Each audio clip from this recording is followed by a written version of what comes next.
Flechas y proyectiles llovían desde las sombras como una lluvia mortal, desgarrando las disciplinadas filas romanas que luchaban por formarse en el barro. El ataque era brutal, preciso y terriblemente efectivo. La mayor paradoja, y la más cruel, era que la mente que orquestaba esta masacre bárbara había sido educada en Roma, entrenada en tácticas romanas, y una vez juró lealtad al águila imperial. Esta mente pertenecía a Arminio, noble de la tribu de los queruscos, un hombre que representaba en sí mismo el gran proyecto y el fracaso más estrepitoso de la política de Roma en Germania. Desde muy joven, había sido llevado a la capital del mundo como rehén, una práctica común para asegurar la lealtad de las tribus conquistadas. Pero Roma no solo lo había retenido, lo había adoptado. Le confirieron la ciudadanía, un honor inmenso, y lo educaron en las artes de la guerra y la política. Sirvió con distinción en las legiones, aprendiendo de primera mano cómo se movían, cómo pensaban, cómo sangraban y, sobre todo, cómo podían ser vencidas. Conocía la rigidez de su formación en línea, una fuerza imparable en campo abierto, pero un grillete mortal en los senderos serpenteantes, y el terreno pantanoso de su tierra natal. Y ahora, esa lealtad que una vez juró al águila se había transferido por completo, con una ferocidad inquebrantable, a los símbolos de su propio pueblo, grabados en su armadura de cuero. Al otro lado de este caos calculado, se encontraba Publio Quintilio Varo, general del Imperio Romano y gobernador de Germania, un hombre cuya confianza era tan vasta como los territorios que Roma reclamaba. Para él, Arminio había sido más que un simple oficial auxiliar. Había sido una prueba viviente de la capacidad de Roma para civilizar. Era un protegido, un joven bárbaro brillante al que había observado ascender, un puente entre dos mundos. La traición, por lo tanto, no era solo un acto de guerra, era una afrenta personal. Una negación de todo en lo que Varo creía. Cabalgando con furia a lo largo de las filas desordenadas, con la cota de malla resonando con cada movimiento de su corcel, Varo intentaba imponer el orden romano en un mundo que se había vuelto primordialmente salvaje. ¡Formación única!, gritaba, su voz compitiendo con el silbido de las flechas y los gritos de los heridos. Una orden desesperada para transformar una línea de marcha vulnerable en un muro de escudos y acero. No podía comprenderlo. Había marchado hacia el corazón de Germania para aplastar lo que creía ser una pequeña y desorganizada rebelión, un último acto de fuerza antes de retirar a sus legiones, la 17ª, la 18ª y la 19ª, a la seguridad de los cuarteles de invierno. Había desestimado las advertencias, tanto de los exploradores locales como de la sutil inquietud que sentía en sus propios hombres, una inquietud que ahora se había transformado en terror puro. El sol del tardío verano del año 9 d.C. se filtraba débilmente a través del denso dosel del bosque de Teutoburgo, proyectando largas y siniestras sombras que parecían moverse con vida propia. El aire, antes espeso con el aroma del pino y la tierra húmeda, ahora estaba viciado por el olor metálico de la sangre y el humo de las antorchas improvisadas. Los guerreros de Arminio, pertenecientes a los clanes Bructeri, Cherusi y otros, unidos por un odio común hacia el yugo romano, aparecían y desaparecían entre los árboles como espectros vengativos. No buscaban un enfrentamiento directo y prolongado, no todavía. Su objetivo era una sangría lenta y desmoralizadora. Atacaban los flancos, la retaguardia, la vulnerable columna de bagajes que se extendía por kilómetros. Cada flecha encontraba un blanco, cada jabalina derribaba a un legionario o a una mula de carga, creando más caos y obstrucción. «Firmes, esperad la señal», susurraba Arminio a sus hombres más cercanos, su voz un siseo bajo pero cargado de autoridad. Él sabía que la disciplina romana, su mayor fortaleza, era también su mayor debilidad en este laberinto verde.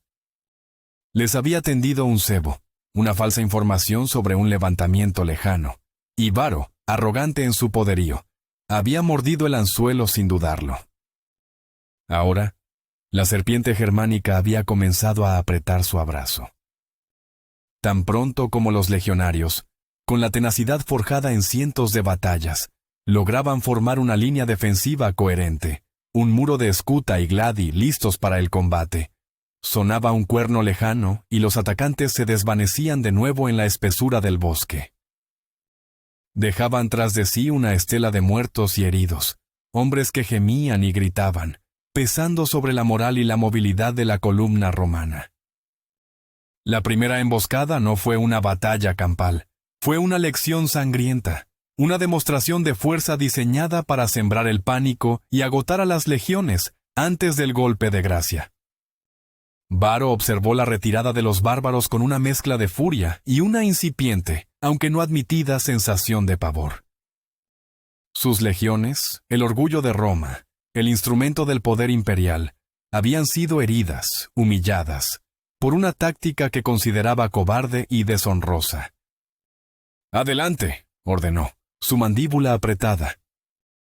«Salgamos de este maldito bosque y encontremos un terreno adecuado para acampar». La decisión fue tomada con la urgencia de un animal herido que busca refugio. Marcharon con premura, los heridos transportados con dificultad, los hombres mirando con nerviosismo cada sombra, cada susurro de las hojas. El bosque, que Varo había declarado horas antes como un simple obstáculo para nuestro poderío, ahora se sentía como una tumba viviente. Finalmente, encontraron un claro lo suficientemente grande, una isla precaria en un mar de árboles hostiles. El trabajo comenzó de inmediato, la disciplina romana reafirmándose en medio de la adversidad. Se cavaron zanjas, se levantaron empalizadas y se erigió un campamento fortificado, una pequeña Roma en medio de la barbarie. Una vez que los centinelas estuvieron en sus puestos, Varo convocó un consejo de guerra dentro de su tienda. A la luz parpadeante de las lámparas de aceite, los rostros de sus oficiales eran máscaras de ira, frustración y una fatiga que iba más allá del cuerpo. Los informes de bajas llegaron y aunque Varo intentó minimizarlos, la verdad era preocupante. Las pérdidas entre los legionarios eran, como se informó oficialmente, leves, pero las unidades de caballería de exploración y la columna de bagajes habían sido diezmadas, cortando sus ojos y su sustento. La rabia en la tienda era palpable, dirigida no tanto a los atacantes fantasmales como a un solo nombre, Arminio. «¡El traidor querusco!», gruñó un tribuno. «Le dimos de comer, lo vestimos, le enseñamos nuestros caminos, y así nos paga». Para Varo, la herida era aún más profunda. Arminio no era un bárbaro anónimo. Era el hijo que nunca tuvo, el brillante protegido que confirmaba su visión del mundo. La traición de Arminio era un fracaso personal que eclipsaba la humillación militar. Recordaba las conversaciones, los consejos que le había dado, la confianza que había depositado en él. ¿Había sido todo una farsa? Cada palabra, cada gesto de lealtad. La ira lo consumía, pero como comandante no tenía tiempo para el duelo personal. Tenía que tomar una decisión. Las opciones eran pocas y todas malas. Podían permanecer en el campamento fortificado, esperando refuerzos que probablemente no llegarían a tiempo, convirtiéndose en un blanco fácil para un asedio prolongado. Podían intentar retroceder por el mismo camino por el que habían venido, admitiendo la derrota y exponiéndose a más emboscadas. O podían seguir adelante, hacia el oeste, intentando romper el cerco y alcanzar las bases romanas más cercanas. Varo, en un acto final de arrogancia y desesperación, eligió la opción que parecía más valiente, la que negaba la realidad de su situación. «Desmantelaremos el campamento al amanecer», anunció, su voz firme para ocultar cualquier atisbo de duda. «Marcharemos hacia el oeste, rápido y con fuerza. Les mostraremos a estos salvajes lo que significa desafiar a Roma». Los oficiales asintieron, su fe en la disciplina y la fuerza bruta romana todavía intacta, sin darse cuenta de que su general los estaba conduciendo, una vez más, directamente a una trampa mortal. Mientras los romanos pasaban una noche inquieta, atormentados por los sonidos del bosque y el recuerdo del ataque, Arminio no descansaba. Se movía entre los fuegos de campamento de las diferentes tribus, su presencia una fuente de inspiración y unidad. No era un rey, pero en esos momentos era más poderoso que cualquier monarca. Su conocimiento de la mente romana era su arma más letal. Sabía que Varo, herido en su orgullo, no retrocedería. Sabía que elegiría el camino que pareciera más audaz, el que lo llevara más profundamente en la trampa. Ha perdido sus ojos y sus oídos, explicó Arminio a los jefes tribales reunidos, su rostro iluminado por las llamas danzantes. Su caballería de exploración está rota, ahora está ciego. Mañana marchará hacia la llanura de Cal Crise, creyendo que encontrará terreno abierto para su formación. Pero encontrará algo muy diferente esperándolo. Los rostros de los jefes, hombres endurecidos por una vida de guerra y supervivencia, mostraban un respeto absoluto. Habían desconfiado unos de otros durante generaciones, pero la amenaza de Roma y el carisma de Arminio los habían forjado en un solo ejército. Durante la noche, más y más guerreros llegaron de las aldeas cercanas, alertados por mensajeros. Las colinas y valles alrededor de la ruta de marcha de los romanos se llenaron silenciosamente de miles de hombres, una marea humana esperando el amanecer. La fuerza que esperaba a Varo ahora era inmensamente mayor que la del primer ataque, una red de la que no habría escapatoria. El alba llegó gris y húmeda. Los romanos desmontaron su campamento con una eficiencia sombría y reanudaron su marcha. La columna era más compacta ahora, los flancos protegidos por los legionarios más veteranos, pero el aire estaba cargado de una tensión insoportable. Cada árbol parecía un enemigo, cada crujido de una rama una señal de ataque. Los hombres marchaban en silencio, sus ojos escudriñando la maleza, sus manos aferrando sus pilum y gladi con los nudillos blancos. Varo cabalgaba cerca del frente, su rostro una máscara de determinación pétrea. Todavía se aferraba a la creencia de que la disciplina y el coraje romanos podrían superar cualquier obstáculo, cualquier traición. Era una creencia que había alimentado su carrera, pero que ahora se había convertido en un delirio fatal. Estaba en la cúspide, no de la grandeza, sino de la aniquilación. Y entonces el mundo explotó. No con un ataque furtivo de flechas como el día anterior, sino con un rugido ensordecedor que pareció sacudir la tierra misma. Un coro de miles de gritos de guerra surgió de todas partes a la vez, un sonido primordial de furia y odio acumulados. Desde las crestas de las colinas, desde detrás de una muralla de tierra y césped que Arminio había ordenado construir durante la noche, miles de guerreros germánicos surgieron como una ola imparable. Sus rostros estaban pintados con los colores de sus clanes, sus ojos brillaban con una ferocidad salvaje. A la cabeza de la carga, visible para todos, estaba Arminio, su espada levantada hacia el cielo nublado. «Roma pudo haberme criado», gritó, su voz resonando en el campo de batalla, «pero mi lealtad es para mi gente». La carga fue total y devastadora. Chocaron contra la columna romana no como una fuerza organizada, sino como una avalancha de violencia individual y colectiva. La batalla en la colina de Calcris fue menos una batalla y más una carnicería sistemática. Los romanos, atrapados en un camino estrecho y fangoso, con una empalizada enemiga a un lado y un pantano al otro, no tenían a dónde ir. Sus famosas formaciones se desintegraron antes de poder establecerse por completo.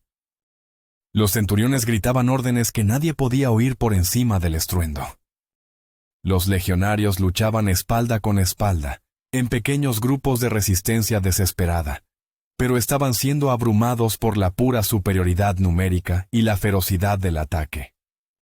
El suelo se convirtió en un lodazal de barro y sangre. Varo observó el colapso de sus legiones con una incredulidad horrorizada. Todo por lo que había luchado, todo en lo que había creído, se estaba desmoronando ante sus ojos en un torbellino de violencia y gritos. «Mantened la línea», ordenó una última vez, pero su voz se ahogó en el caos. Vio a sus águilas, los sagrados estandartes de sus legiones, tambalearse y caer. La deshonra era total, la derrota absoluta. En ese momento, Publio Quintilio Varo supo que su vida había terminado. En lugar de enfrentar la humillación de ser capturado por el hombre al que una vez llamó protegido, tomó la decisión final de un noble romano. Sacó su propia espada, la misma que había llevado la gloria de Roma a tantas tierras, y se la clavó en el corazón, cayendo de su caballo al suelo ensangrentado.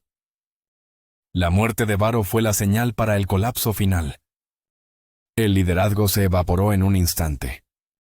El prefectus Aegius, el siguiente al mando, un hombre valiente pero sin la autoridad de su general, intentó desesperadamente organizar una retirada, reunir a los supervivientes y abrirse paso luchando. «¡A mí, legionarios, por el emperador!», gritaba, su espada abriéndose paso entre la marea de guerreros. Pero era inútil. Murió en la lucha, abrumado por una docena de hachas y espadas, su último acto un testimonio fútil del coraje romano. Con Varo y Aegius muertos, la resistencia organizada cesó. Se convirtió en una lucha por la supervivencia individual. Algunos legionarios, viendo la desesperanza, siguieron el ejemplo de su general y se quitaron la vida, eligiendo una muerte rápida por su propia mano en lugar de la tortura o la esclavitud. Otros lucharon hasta el último aliento, muriendo con un desafío en los labios.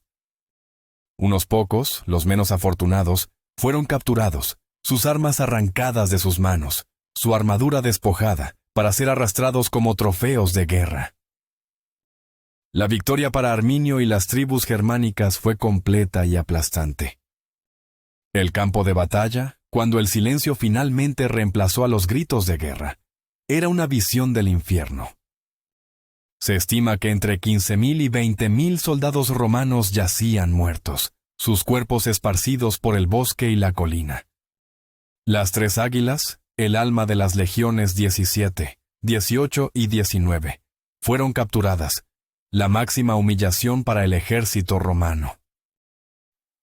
El historiador romano Tácito escribiría más tarde sobre las secuelas, relatos escalofriantes de los oficiales capturados, que fueron sacrificados a los dioses germánicos en rituales sangrientos, clavados en los árboles o decapitados en altares paganos. Otros fueron retenidos para pedir un rescate, mientras que los soldados rasos supervivientes fueron vendidos como esclavos, condenados a una vida de miseria lejos de sus hogares. El bosque que había sido testigo de la arrogancia de Roma, ahora se había convertido en su cementerio. La noticia de la masacre tardó días en llegar a las fronteras romanas y semanas en llegar a la propia Roma. Cuando finalmente llegó, fue como un trueno que sacudió los cimientos del imperio. El emperador Augusto, ya anciano y habiendo supervisado 40 años de expansión y triunfos, casi ininterrumpidos desde el final de las guerras civiles, quedó completamente devastado. Los relatos dicen que se dejó crecer la barba y el pelo durante meses en señal de luto, una imagen impactante para el siempre compuesto y divino Augusto. Se dice que vagaba por los pasillos de su palacio, golpeándose la cabeza contra las paredes de mármol y gritando una y otra vez la misma frase atormentada, una súplica dirigida a su general muerto y al destino mismo. «Varo, oh Quintilio Varo, devuélveme mis legiones». Este grito no era solo por los hombres perdidos, sino por el prestigio perdido, por la frontera rota y por el sueño de una Germania completamente romanizada, que había muerto en el barro de Teutoburgo. La batalla del bosque de Teutoburgo marcó un final abrupto y brutal para la era de la expansión romana triunfante. Fue un trauma del que el imperio nunca se recuperó por completo. Las legiones 17, 18 y 19 nunca fueron reconstituidas. Sus números fueron borrados de las listas del ejército romano, considerados para siempre malditos y de mal agüero, un recordatorio perpetuo de la catástrofe. Esto contrastaba fuertemente con otras legiones que, habiendo sufrido derrotas, finalmente eran restablecidas.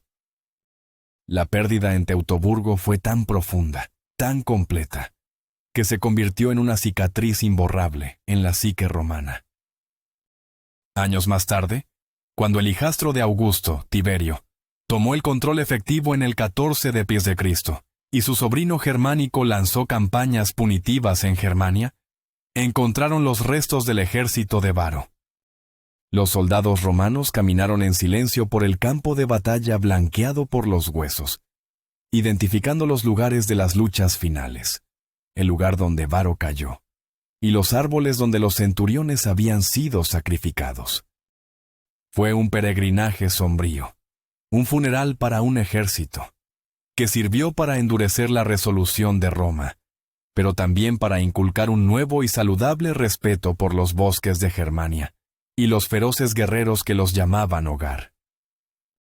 La frontera del Rin se solidificó, y el sueño de conquistar las tierras más allá se abandonó para siempre. Arminio había ganado. El legado de la batalla resonaría a través de los siglos. Para Roma, se convirtió en un cuento con moraleja, una historia de advertencia sobre los peligros de la extralimitación imperial y la arrogancia de un solo hombre. El nombre de Varo se convirtió en sinónimo de desastre y mala gestión. El de Arminio, por otro lado, se transformaría en un mito fundacional para los pueblos germánicos, una figura legendaria de resistencia contra un poder aparentemente invencible. Fue el hombre que unió a las tribus, el traidor desde la perspectiva romana, pero el libertador desde la suya. Su victoria aseguró que una gran parte de Europa al este del Rin nunca sería latinizada, permitiendo que las culturas y lenguas germánicas se desarrollaran de forma independiente, un hecho que moldearía el mapa de la Europa medieval y moderna de maneras profundas e impredecibles. La sangre derramada en ese bosque oscuro no solo pintó el suelo de rojo, sino que también trazó una línea invisible pero duradera en el curso de la historia occidental. Dentro del propio campamento germano, tras la euforia de la masacre, la realidad de la victoria comenzó a asentarse. Arminio, de pie en la cima de la colina de Calcrise, observaba el campo de carnicería. A su alrededor, sus guerreros celebraban, despojando a los muertos de sus armaduras, sus armas y cualquier objeto de valor. Los gritos de triunfo se mezclaban con los gemidos de los romanos moribundos. Pero en el rostro de Arminio no había alegría, solo una fatiga profunda y una determinación sombría. Sabía que esta victoria, por total que fuera, era solo el principio. Roma no perdonaría ni olvidaría. Volverían. Volverían con más legiones, con más generales, y esta vez volverían con venganza en sus corazones. Su tarea ahora era mantener unida la frágil alianza de tribus que había forjado. El odio a Roma era un pegamento poderoso, pero las viejas rivalidades y desconfianzas entre los clanes no habían desaparecido, solo habían sido reprimidas. Caminó entre los suyos, su presencia calmando la exuberancia más salvaje. Vio a un grupo de guerreros arrastrando a un centurión romano capturado, un hombre viejo y con cicatrices, pero con la mirada desafiante intacta. «¡Al árbol con él! ¡Para Woden!», gritaba uno de los guerreros. Arminio levantó una mano. «No», dijo, su voz tranquila pero inconfundible. «Este ha luchado con valor. La muerte de un guerrero es en la batalla. Los que se rindieron, los que suplicaron por sus vidas, su destino es para los dioses. A este, concededle una muerte rápida». La orden fue obedecida sin vacilar. El episodio reveló la compleja naturaleza de Arminio. Había desatado una brutalidad sin precedentes, pero todavía operaba bajo un código que los romanos, en su ira y dolor, nunca reconocerían. Seguía siendo, en parte, el oficial romano que había sido, capaz de reconocer el valor even en su enemigo más odiado. Era esta dualidad lo que lo hacía un líder tan eficaz y una figura tan enigmática. Mientras tanto, a kilómetros de distancia, un puñado de supervivientes romanos, dispersos y aterrorizados, intentaban abrirse paso a través del bosque. Eran hombres que habían tenido la suerte de estar en los márgenes de la batalla, o que habían logrado escapar durante el caos. Viajaban solos o en pequeños grupos, evitando los caminos, comiendo lo que podían encontrar, sus uniformes hechos jirones, sus mentes marcadas para siempre por el horror que habían presenciado. Cada sombra era un guerrero germánico, cada sonido un presagio de muerte. Para ellos, la guerra no había terminado con la batalla. Ahora comenzaba una nueva lucha, una desesperada carrera por la supervivencia contra un bosque que era tan enemigo como los hombres que lo habitaban. La mayoría no lo lograría. Serían cazados por partidas de guerra germánicas, sucumbirían a sus heridas, al hambre o a la desesperación. Solo unos pocos, increíblemente afortunados y resistentes, finalmente llegarían a las guarniciones romanas en el Rin, llevando consigo las primeras noticias fragmentadas y aterradoras de que 3 de las mejores legiones de Roma habían desaparecido de la faz de la tierra. La reacción en la frontera fue de incredulidad, seguida rápidamente por un pánico absoluto. Los comandantes de las guarniciones del Rin, al escuchar los relatos incoherentes de los supervivientes, se dieron cuenta de la escala del desastre. Se enviaron jinetes a toda velocidad hacia Roma, llevando los despachos que harían llorar a un emperador. Las defensas a lo largo del Rin se reforzaron frenéticamente. El temor era que Arminio, envalentonado por su éxito, pudiera cruzar el río y llevar la guerra al corazón de la Galia. La pérdida de casi 20.000 soldados profesionales había dejado un vacío aterrador en la defensa del norte del imperio. Roma, por primera vez en generaciones, se sintió vulnerable. La noticia se extendió como un reguero de pólvora por las provincias, un rumor sombrío de que el poder de Roma tenía un límite, y que ese límite había sido encontrado en un bosque oscuro y sin nombre en Germania. De vuelta en el lugar de la masacre, la limpieza ritual había comenzado. Los cuerpos de los guerreros germánicos caídos fueron recogidos con solemnidad y preparados para los ritos funerarios. Los cuerpos de los romanos, sin embargo, fueron dejados a los elementos y a las bestias del bosque, una última indignidad.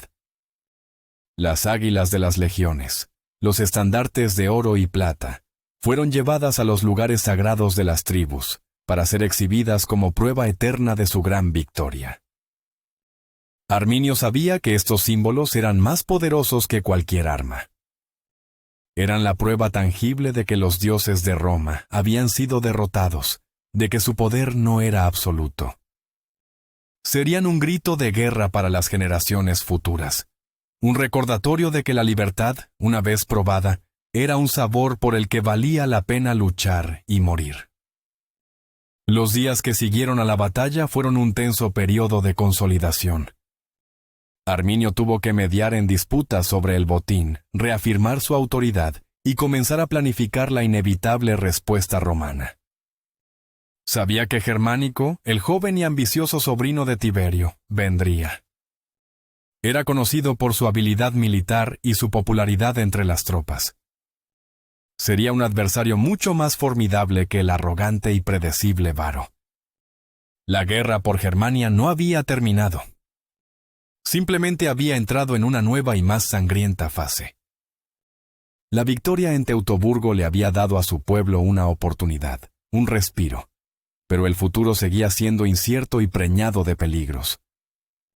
Mirando hacia el oeste, hacia el lejano imperio que una vez lo había llamado suyo, Arminio se preparó.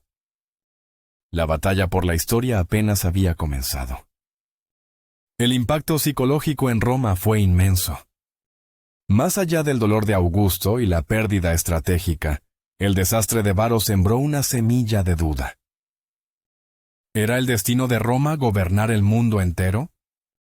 ¿O había límites naturales, fronteras de cultura y geografía que no podían ser cruzadas impunemente? El debate resonó en el Senado y en las calles. Algunos abogaban por una venganza total, por borrar a las tribus germánicas del mapa.